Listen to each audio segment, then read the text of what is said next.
سيدنا مولانا محمد وسلم صلی اللہ علیہ وسلم یا رسول اللہ صلی اللہ علیہ وسلم.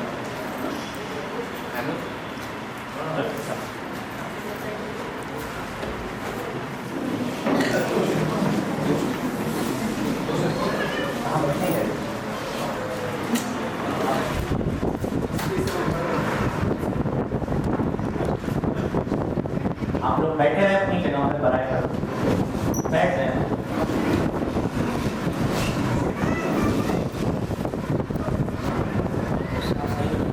والنٹیئر سے گزارش ہے حضرت کو لے کے اوپر ندیم آپ حضرت کو لے کے اوپر فیض بھائی کو لے کے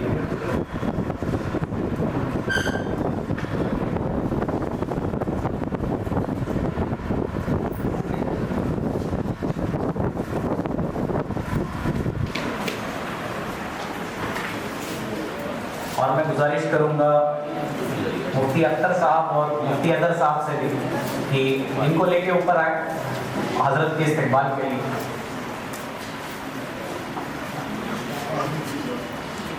مفتی شہر مفتی اختر حسین مدنی صاحب اور مفتی محمد اظہر شمسی صاحب کے ہاتھوں یہ کچھ تاریخ ہے چھوٹے بڑے. یہ کتاب خانقاہ جون پور کی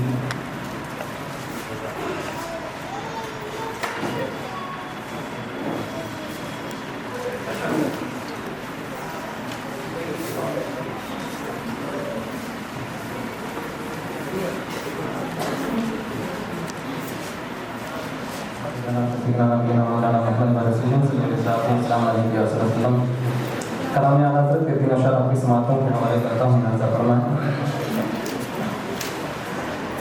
لم يأت النذير كفي نظر مثلك نشد پیدا جانا. لم يأت النذير كفي نظر مثلك نشد پیدا جانا. لم يأت النذير كفي نظر. لم يأت النذير كفي نظر مثلك نشد پیدا جانا. جگ راج کو تاج تجھے سر سو. جگ راج کو تاج تجھے سر سو. ہے تجھ کو شاہ دوسرا جانا. لم يأت النذير كفي نظر مثلك نشد پیدا جانا. جگ راج کو تاج تجھے سر سو. پڑھیے شمادہ فرمائیں بڑی تیزی کے ساتھ. البحر ولا والموج طوى من بكس طوفان ہوش ربانا. البحر ولا والموج طوى من بكس